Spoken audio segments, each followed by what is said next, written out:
The channel you want to listen to. Dover Community Radio. This June sees the Diamond Jubilee of our Queen, Elizabeth II. There will be many events up and down the country over the weekend of the 1st to the 4th of June, which is of course a special bank holiday this year. One of these events is the Dover Military Tattoo, happening in the grounds of Connaught Barracks and the former Fort Burgoyne on the heights next door to Dover Castle. The event is due to be spectacular and fun for all the family to attend. Our reporter Simon Partridge from Dover Community Radio went to speak to Don Soppitt about the event and how everyone can get involved. I'm Don Soppitt, and my relationship with the tattoo is that I'm the press liaison officer. And I came to this through being chairman of the Festival of Dover group, which was a planning group trying to set up a dedicated Dover festival. Quite early on in that process, we recognised 2012 as being a really busy year. And so we thought that we ought to concentrate on one particular event, and Brigadier Wolseley suggested that we should have a military tattoo, and then started doing the research which he needed to do to see whether it could be delivered, and we started doing the research to see whether we could raise the money. So do you have any special connection with Dover? You serve? My special connection with Dover is that I live here, I love the place, I love the people, and I've got a passion for its future. But I wasn't born here, I didn't come here until 1972. And do you think Dover's proud history will be more illuminated by the presence of the tattoo? To say a really historical event?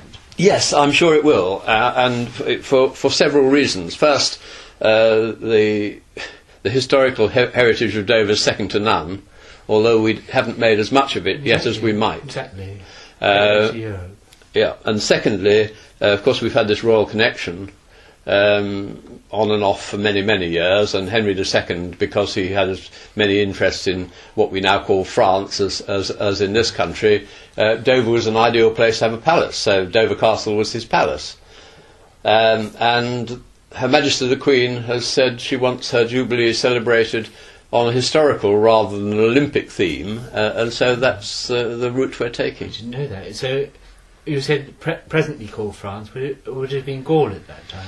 Well, no. Of course, what we now call France was split into the Kingdom of France, which was basically the area immediately around Paris. Mm-hmm. And then there was Anjou and a lot of other provinces. Satellite. Absolutely, and they're all ruled by dukes. And of course, Henry II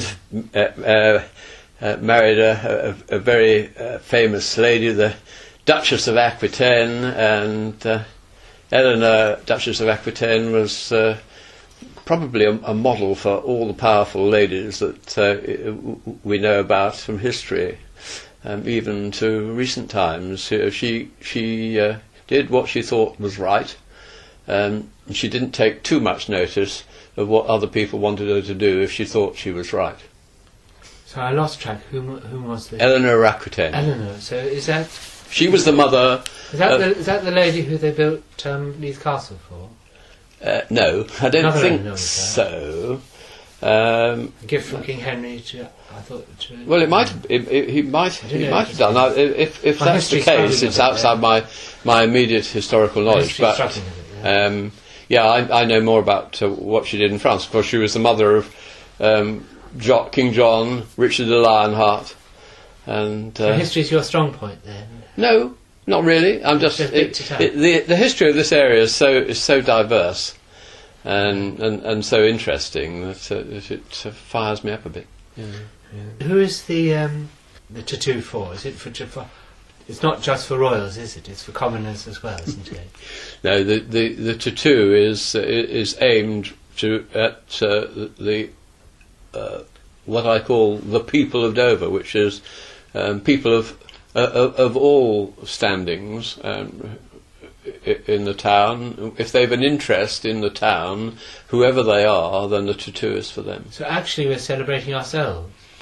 Yes, in a way, except that we're in celebrating the military, it also touches on what mirrors on the Queen. Yes, the Queen, and what the military is doing in her name to protect the realm all over the world. What about, say, Folkestone or St Margaret's Bay? Is that all included in that particular cosmos? Well, because we want people locally to enjoy the tattoo. Of course, people from Folkestone, Canterbury. You're centering it on Dover. Well, it's happening in Dover, and it's celebrating. I can imagine people coming down from London to see the Dover tattoo. Well, I hope they will, but it's mainly, I reiterate, it's mainly for Dover people. I'm just saying, there's one interesting bit I found, is that they're producing they've just struck a new bell. They built, I forgot the word when you make a bell, but they've made a bell. Cast, I think. Cast, that's right, cast bell. And then they've made, and it's the first one they produced, and they've called it Elizabeth. And there's another one called Philip, and one called Charles, and one called William. So I thought that was ever so en famille. Well, it's engagé en famille. It's rather nice, isn't it? It is nice, isn't it? So and it says Her Majesty's influence spreads to her family. Well, and it also says that people actually have an interest in her as a family person as well as the Queen. Exactly. And which I think she is very much so. If you read all these, when they do these, not debats, they do these little some programs about how some of the events may have gone. It always strikes me how family-minded, how familial the Queen is. She's not just an autocratic ruler. She's a woman with sense and vocation, absolutely, and knowledge and application, and joy in being who she is, and joy in the fact that we all serve under her. Yes. Well, I'm getting on now, in my 70s, and I remember her, fairly shortly after she acceded, and as a midshipman, I went to Cowes to the annual regatta there, and the Royal Yacht used to go every year because, of course, Prince Philip, Duke of Edinburgh, was a very accomplished sailor, and he always used to take part in races there, and of course the Queen and the royal children also were there, and used to take part in family events that were arranged at the yacht club and elsewhere. And also I was wondering, what date does the event take place? Our event, yes, sorry. On the evenings of the 1st and 2nd of June. So that's the Friday immediately before the bank holiday weekend, and the Saturday of the bank holiday weekend. I just wonder, what does that actually tie up with? Because she succeeded the throne. She succeeded the throne in June 1953, didn't she? If it's 60 years, then it's going to be. Her King George VI, God bless him, died on the 6th of February. I think he died just before that. I think he died on the 2nd. And then, but by the time she got back, it was the 6th. How does that? So I just wondered how the timeline tied in. Well, it just the only tie-in is that Her Majesty decreed that the spring bank holiday should be used to celebrate her Jubilee. Used her imperial powers to say this was it. No, I don't think it was quite like that. I'm just saying she can dictate because she's the Queen. In a special way. I'm not sure that she'd ever do that sort of thing without consulting all the others involved, but it was corporately decided, shall we say, by government, with her at the head, to celebrate the Jubilee with a weekend and to grant the nation an extra holiday. So David would have had a hand in that, maybe? I don't know. Mr. Cameron. So. Yes.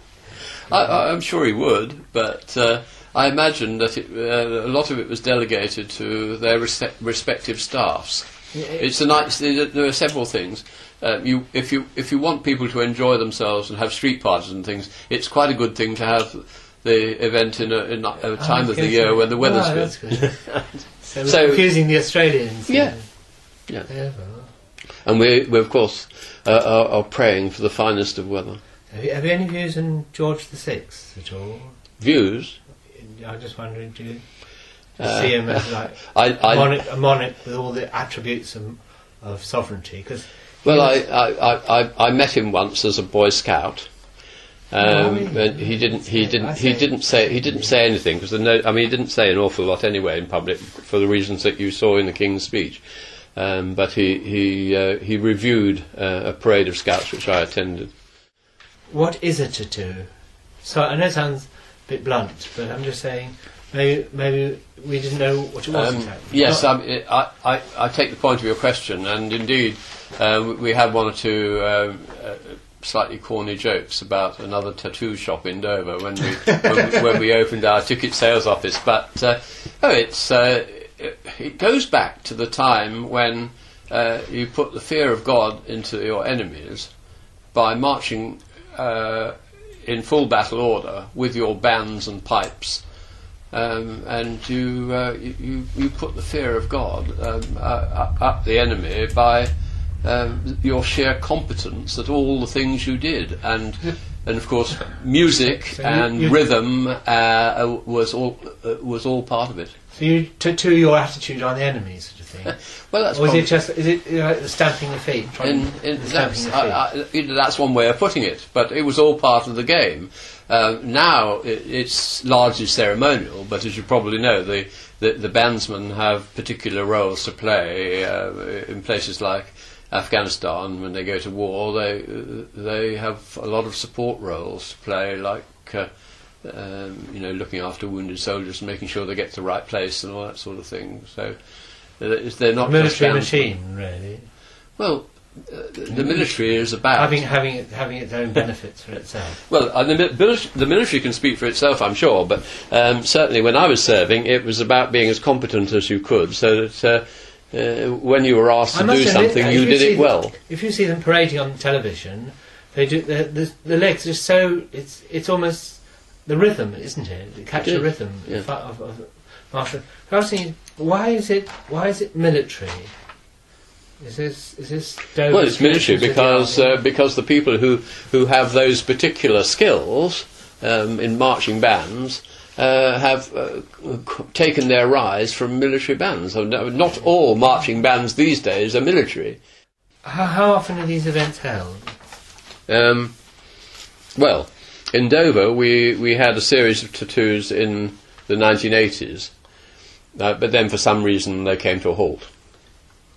And we just decided that this was a good way of celebrating Her Majesty's Jubilee here. Yes, fine. And did everyone ask to take part? Did they come knocking on your door saying, "Please, may we take part"? Or did you?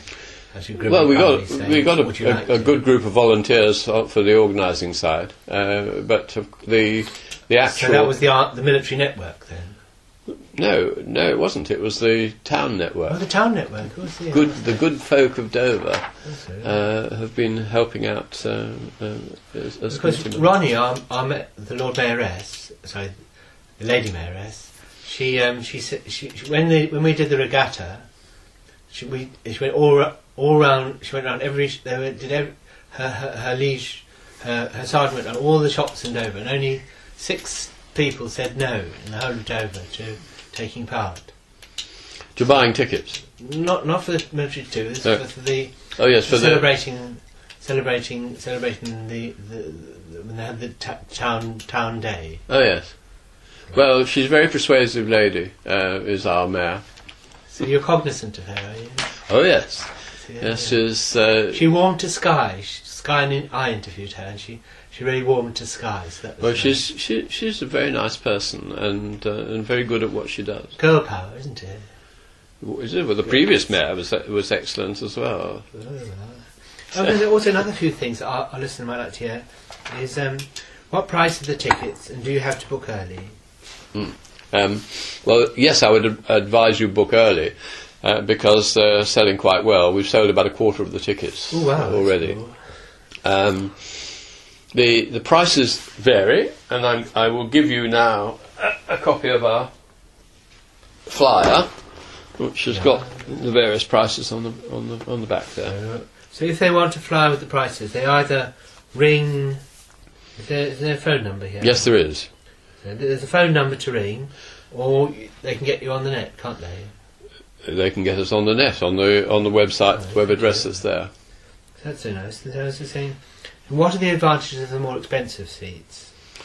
Well, there are some which are covered and some which are not. So you're safe against the weather if you've had more expensive. Yes, but frankly, at that time of the year, it shouldn't make an awful lot of difference. Is it? I suppose it's just like a theatre where you've like the front and the stalls and the middle and the balcony. Similar, same sort of a thing. Similar idea. Yeah. Will there be parking spaces? There will. Or is it best to come up to public transport?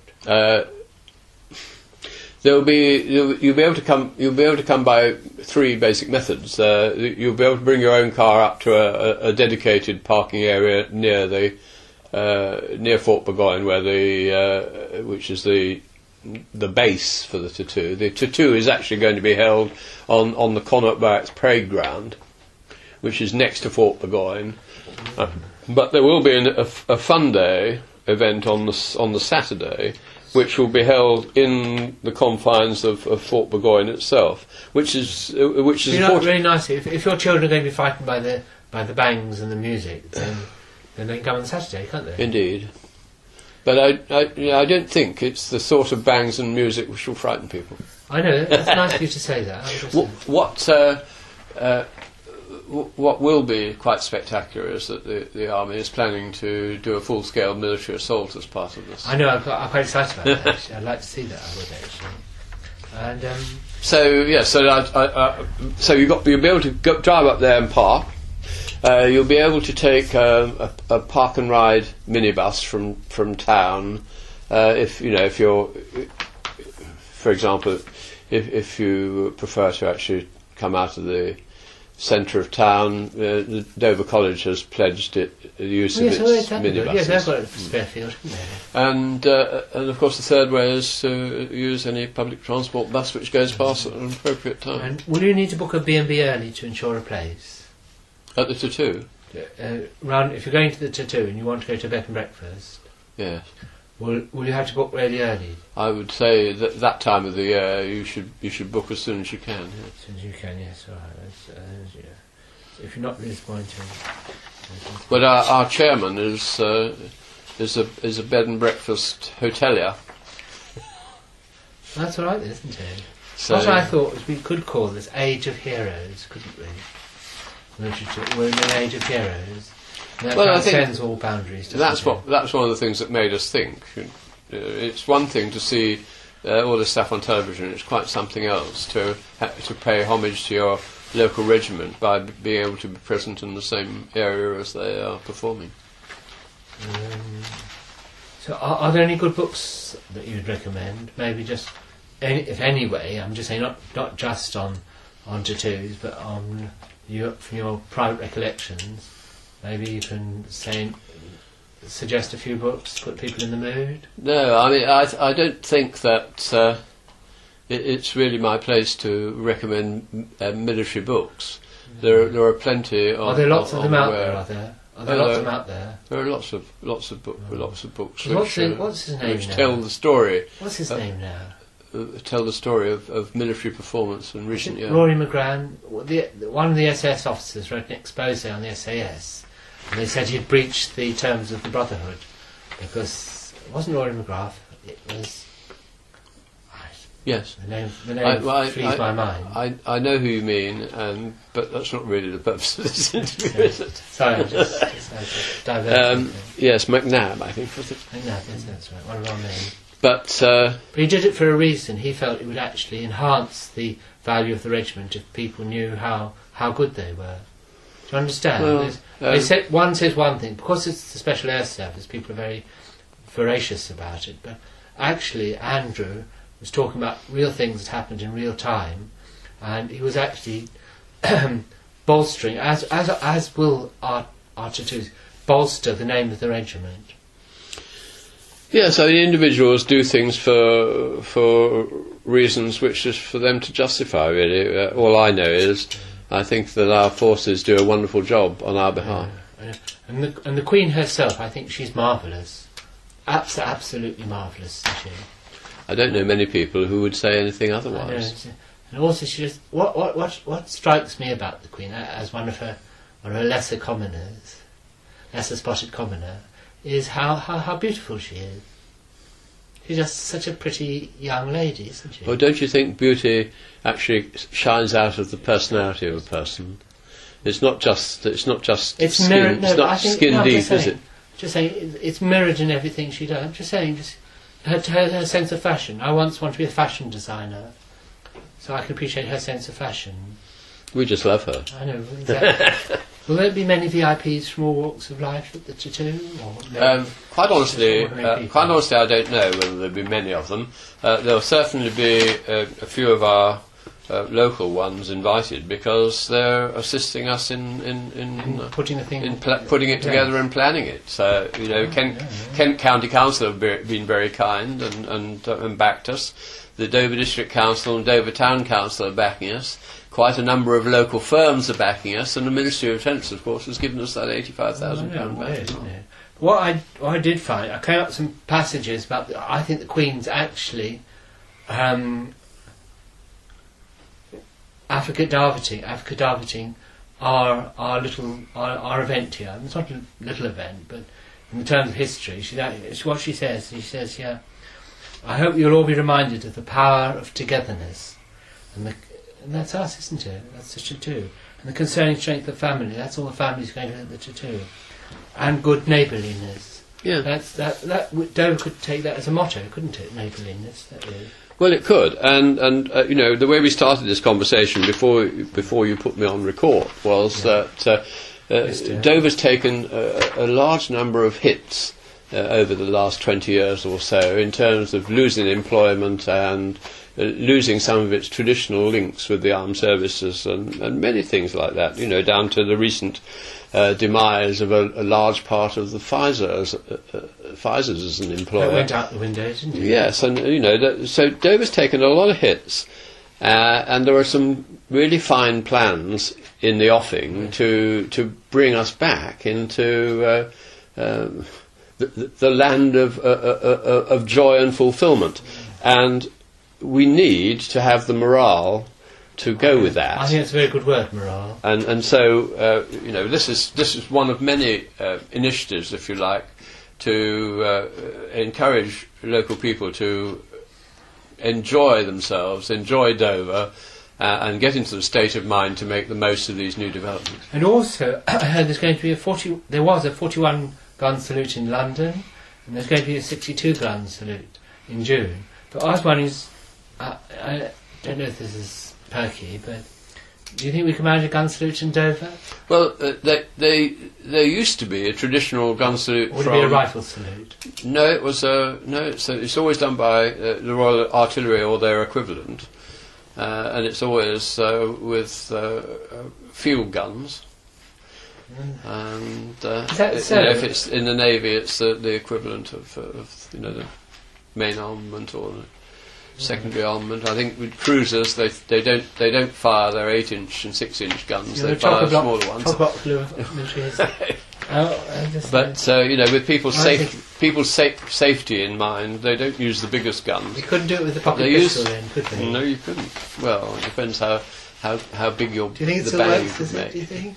Look a bit silly, wouldn't it, standing there with a pistol and firing it into the air? No, I'm just saying that's the traditional name for one of our really long guns up at the castle. That was a nickname of the bronze gun that was presented to Queen Elizabeth I. I don't know whether it's still in working order. That was all. I don't know. You don't have. It really depends. For cannon to be in working order, the barrel has to be strong enough not to explode when you ignite the charge. And if it's an old gun, it might well be in doubt. Do you think we can have a concert as well? But it is a concert, isn't it?